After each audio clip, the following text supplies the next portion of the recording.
this video, I want to talk about policy advocacy, which often gets confused as how does it relate to policy analysis, and many people see it as something that's not as legitimate or not as serious or not as important, or they see it as more political or partisan than analytical.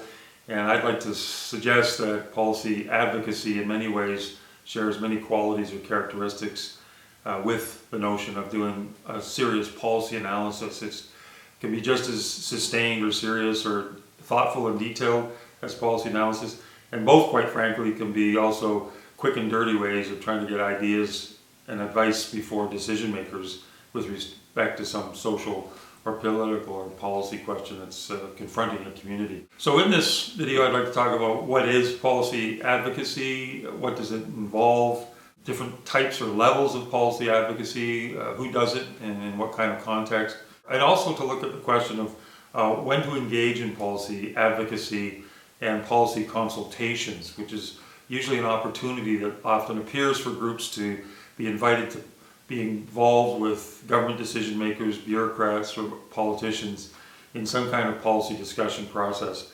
This may be an opportunity for groups to advocate their positions, to get their ideas across, but there's always a strategic question to ask as to when should a group participate in a policy consultation process, when is it seen as a genuine or authentic opportunity, and when may there be risks for groups to participate in such advocacy consultation exercises. So I'd like to suggest that, first of all, policy advocacy is not just value guided or driven by passions or ideas, but it can be just as analytical and evidence-based as other kinds of policy analysis or research. It may often be seen as something that special interests engage in, but not others. But that's just another tactic in the toing and froing in the politics of policymaking of one group trying to perhaps delegitimize or to discredit the ideas that they're hearing from other groups. All actors in the policy process, one time or another, engage in advocacy and probably analysis as well. And so it's important to parse out or to figure out who's doing what, when, and what does advocacy look like. But certainly advocacy does come from a place of values and passion and commitment.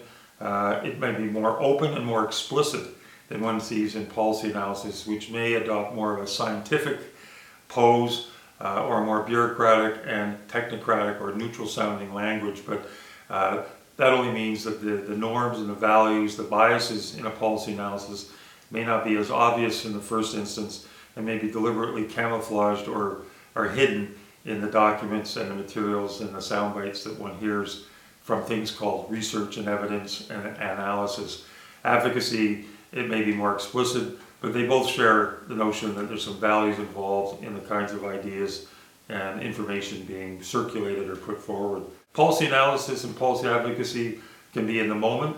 They can also be instantaneous or spontaneous response to a problem or an issue or a decision where a group gets caught off guard or surprised, perhaps bad news from a government about cutting a program or canceling something, reducing expenditures, reviewing a decision which a group feels threatened by, and then policy and advocacy is a quick response, a quick reaction to trying to neutralize or contain an issue or the threat posed by a decision or an announcement by decision makers. On the other hand, policy advocacy can be something that is planned ahead of time. It can be a campaign. It can take many months, if not years, to develop and to implement it. So policy advocacy sometimes can be very quick and fast.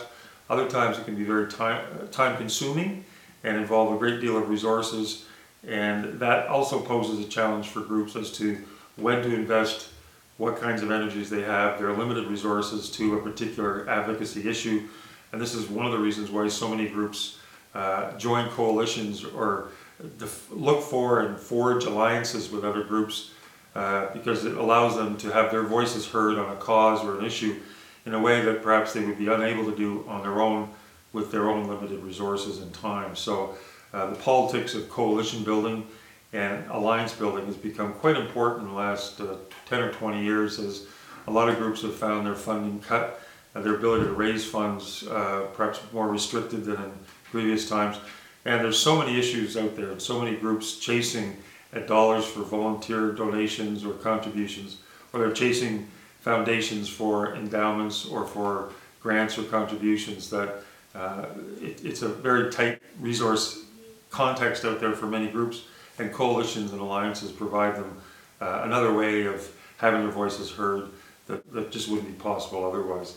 The different levels of advocacy, let me suggest 4 to you. One is individual advocacy by a family or an individual or a parent group. It might be self-advocacy, which is quite a common technique and form of advocacy, certainly in the disability community in Canada, particularly within the community living community, people with developmental or intellectual disabilities who over the last 20 or 30 years pursuing the goal or slogan, nothing about us without us, really sort of taking control of their lives in a much more fulsome way, a much more meaningful way than they certainly had opportunities to do so in the earlier generations when people spoke on their behalf, people spoke for them. There was more kind of a paternalistic approach. Now as a way of capacity building and exercising one's own democratic rights as a citizen, the idea of self-advocacy going hand in hand with the notions of autonomy and self-determination. So self-advocacy is something that has a particular meaning in certain policy communities, and it can be done by anyone, but the idea of individual advocacy on a particular file, a decision that impacts you personally. Then there's more group advocacy where, for example, a community may feel threatened that their local school has been targeted for closure.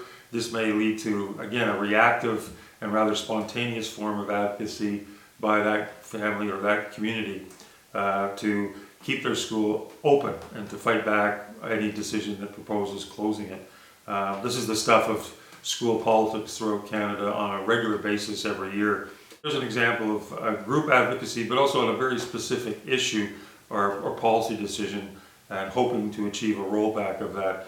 That may morph into or evolve into another level of advocacy, which is a more systemic level, which is looking, for example, to take the school closure example, looking at the way that particular Board of Education or indeed the Provincial Ministry of Education interacts with local school boards and local school trustees on how the processes are made and followed in deciding whether schools should be closed at all, and what kinds of information and evidence and decision criteria are used. And this is where groups quickly have to learn the ropes and learn the ins and outs of that particular policy area.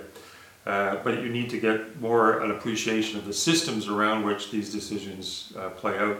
And then lastly, there could be what would be called societal or big P policy advocacy, where the vision really is a major transformation in the way policy is designed and developed and implemented in a particular jurisdiction, be it a province or indeed in the country as a whole.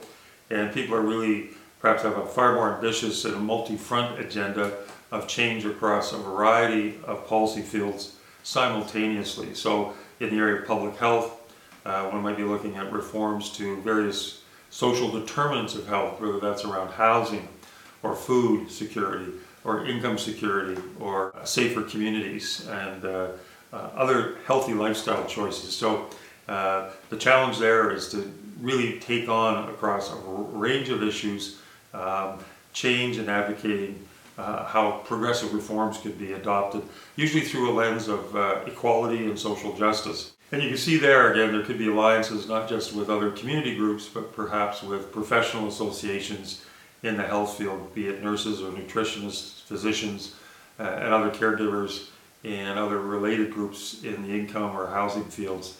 And we do indeed see these kinds of broad coalitions on a number of fronts in Canada on issues of social policy and public health and healthy public policy. One of the questions around advocacy is when should groups participate or get involved in a policy consultation process or discussion, and when might it be necessary for a group to walk away from a process that they might have been involved with, they've invested some time, they've built some connections with officials within a number of government departments. But there are times when groups have to ask these hard questions of themselves, usually in private and not in front of the government officials, as to whether it's still worthwhile to pursue a consultation process, whether it's still worth their time and resources to engage in these policy development processes.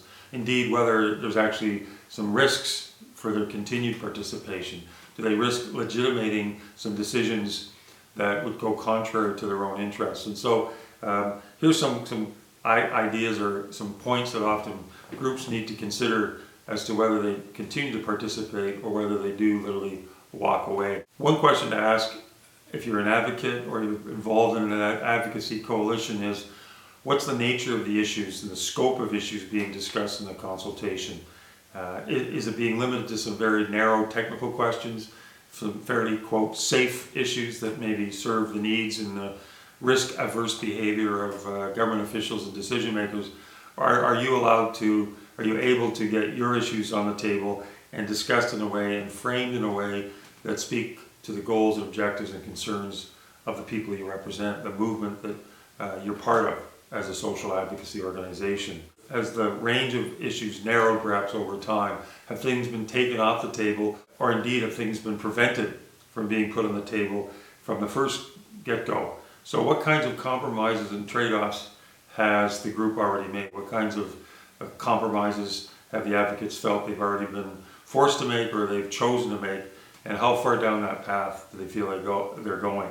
And are there other constraints that are being applied to the process that start to make them feel uneasy or concerned about what kind of results they're actually going to achieve? What will they be able to explain to their own rank and file and their membership as to what kinds of decisions eventually do get taken? Another reason to stay in or to pull out of a consultation process is whether fundamental resources to the group are under attack or threat. Is continued funding for the group through grants or contributions from a government agency or other public bodies under threat if the group does or does not participate? That could be a very grave, serious concern for the group. If core community values, if the basic mission of the organization, of the advocacy group, are under attack or are being squeezed out or being ignored or being diluted through this consultation process, those are clear signs for groups usually to say, we need to walk away from this. This is too profound of a compromise, too much of a trade-off. There's a difference between staying true to your long-standing principles and your core objectives and goals as a movement and more tactical, short-term preferences or demands that the group may be framing that help you get towards your long-term and long-standing objectives. And you need to have hard and frank conversations around that, and to have sometimes the insight, and sometimes it's only in hindsight that one sees the differences between whether a long-standing core principle is a threat, or is it really what you're being asked to compromise is more a shorter-term programmatic objective, something to do with the design of a program or the reform of an existing service that may speak to your principle, but if it's altered in some way, it doesn't necessarily mean a profound attack on your long-standing values. But you need to continue to repeat and remind officials you're engaged with in consultations and advocacy what those principles are. Because in their work world, they're more inclined to think of the short-term expedients and the quick fixes. And so there's always that tension between the short-term and the quick fix, and the long-term and the long-standing fundamental values of an advocate. So advocacy is absolutely essential to policy analysis and to good public policy. And we may live in an age right now in our politics in Canada where advocacy is seen as a dirty word or as a partisan term or as a quick and dirty way of doing policy, but it is, in my view, integral to the notion of democratic citizenship. So that's why I've decided to speak about policy advocacy in this video. Thank you very much.